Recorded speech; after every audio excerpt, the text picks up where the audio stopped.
أولئك عليهم صلوات من ربهم ورحمة وأولئك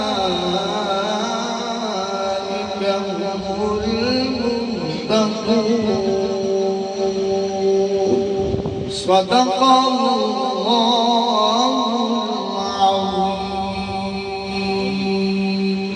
وصدق رسوله النبي الكريم الأمين. وبس کہتے ہیں سبحان اللہ. سبھی دوست بادشاہوں اور صاحب علم و دانش بیٹھے ہیں، بزرگ بھی ہیں. یہ جو محفل ہوتی ہے نا، یہ انسان کی اصلاح کے لیے ہوتی ہے، رسمن نہیں ہوتی کہ ہم رسمی طور پر ادھر جمع ہو گئے ہیں، کسی کو دکھانے کے لیے جمع ہو گئے ہیں. نہیں، یہ انسان کی اپنی اصلاح کے لیے محفل ہوتی ہے. تو ان محفل میں آنے کا مقصد یہ ہوتا ہے کہ انسان اپنی زبان کو اللہ اور اس کے رسول صلی اللہ علیہ وآلہ وسلم کے ذکر سے تر رکھے. قرآن کریم سنیے تو پھر بھی اللہ کا ذکر کرے، سبحان اللہ، ماشاءاللہ، الحمدللہ، اللہ اکبر. نعت شریف سنی جائے تو پھر بھی اپنی زبان سے سبحان اللہ، ماشاءاللہ، الحمدللہ، اللہ اکبر یہ کہتے رہنا چاہیے. جب یہ بندہ عمل کرتا ہے اس کے آنے کا مقصد جو ہے وہ پورا ہو جاتا ہے. میں اور آپ اس جگہ پر جمع ہوتے ہیں، آئے ہیں تو کس لیے؟ کسی کے ساتھ ہمدردی کرنے کے لیے آئے ہیں نا. جو ہمارا عزیز دنیا سے چلا گیا ہے اس کے لیے ہم بھلائی کرنے کے لیے ہیں، اس کے ساتھ نیکی کرنے کے لیے آئے ہیں.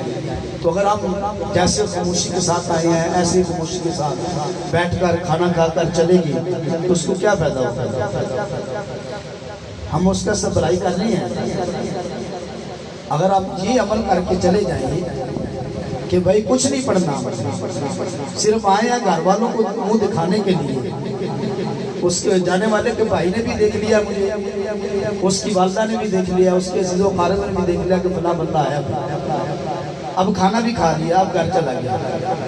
اس کے آنے کا مقصد کیا ہوا؟ جس کے لیے وہ آیا تھا اس کے ساتھ اس نے کیا بھلائی کی، اس کے ساتھ کیا نیکی کیا اس نے. جب گھر سے چلا تو یہ بتانے والے کو یہ بتایا اس نے کہ میں فلاں کے اصحال ثواب کے لیے جا رہا ہوں، اس کے لیے دعا مانگنے کے لیے جا رہا ہوں، اس کے ساتھ نیکی کرنے کے لیے جا رہا ہوں. بتا کر تو یہ آ رہا ہے کہ میں نیکی کرنے جا رہا ہوں، بھلائی کرنے جا رہا ہوں. تو ادھر آ کر وہ خاموشی کے ساتھ بیٹھ کر کھانا کھا کر چلا گیا تو پھر بتانا تو اس کا جھوٹ ہوا، وہ سچ تو نہ ہوا. تو جب ہم خود اس پر عمل کریں گے تو پھر دوسرا بھی عمل کرے گا، دیکھنے والا بھی عمل کرے گا، سننے والا بھی عمل کرے گا. تو جب ہم ادھر آ کر جس بھائی کے ساتھ ہم احسان کرنے کے لیے آئے ہیں، بھلائی کرنے کے لیے آئے ہیں، ادھر آ کر ہم سبحان اللہ کہیں گے، ماشاءاللہ کہیں گے، الحمدللہ کہیں گے، اللہ اکبر کہیں گے، یہ اللہ کا ذکر ہے، یہ اللہ کا ذکر ہے، اللہ کی تسبیحات ہیں.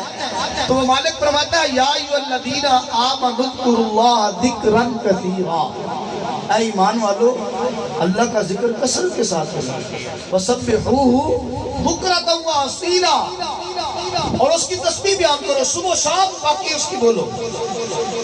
وہ حکم دے رہا ہے. تو ہمیں یہ موقع ملتے رہتے ہیں زندگی میں، جب تک اللہ نے زندگی رکھی ہے.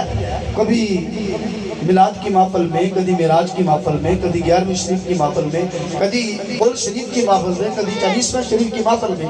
یہ اہتمام ہم کرتے رہتے ہیں، موقع ملتے رہتے ہیں. تو جب ہمیں موقع ملتے ہیں گویا کہ اللہ یہ چاہ رہا ہے کہ میرا بندہ اپنی زبان سے میرا ذکر کر کے، میرا فکر کر کے، میری تسبیحات ادا کر کے اپنے گناہوں کو کفارہ کا سامان بنا لے. تو یقیناً جو بندہ ایک مرتبہ سبحان اللہ کرتا ہے اللہ اس کو 90 نیکیاں عطا فرماتا ہے۔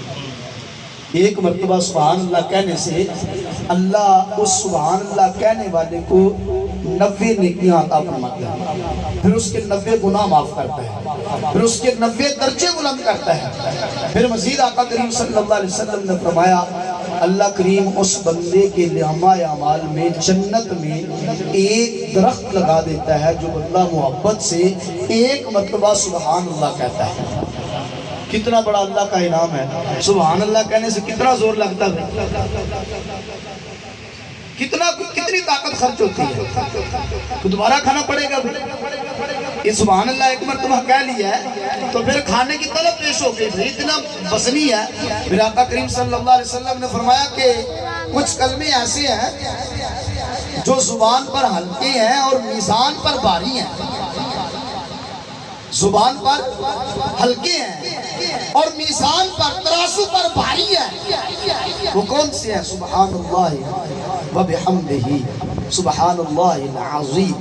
ہاں جی دیکھو کتنا زور لگ گیا، کتنا اس کا وزن ہے، زبان کو محسوس بھی نہیں ہوا، لیکن اس کا وزن دیکھا جائے، ترازو میں اس کی طاقت دیکھی جائے تو حضور صلی اللہ علیہ وسلم فرماتے ہیں جو بندہ اس کا ذکر کرتا ہے، اس کا ذاکر بن جاتا ہے، 100 مرتبہ صبح پڑھتا ہے، 100 مرتبہ وہ شام کو پڑھتا ہے، اگر اس کے نامہ اعمال میں گناہ سمندر کی جھاگ کے برابر بھی ہوں، اللہ ان کلمات کی برکت سے ان گناہوں کو معاف فرما دیتا ہے۔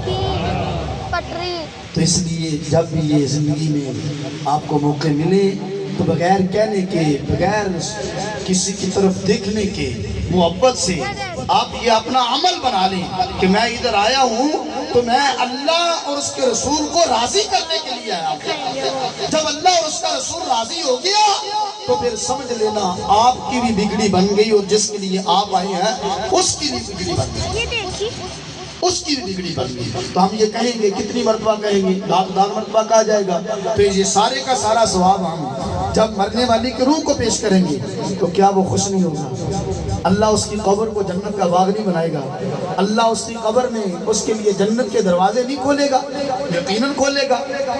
کیوں کہ ہم اس کا ذکر کر کے، اس کی تسبیحات پڑھ کے، اس کا کلام پڑھ کے، اس کا ذکر کر کے، اس کی رضا و خوشنودی کے لیے ہم اپنے اس جانے والے کے لیے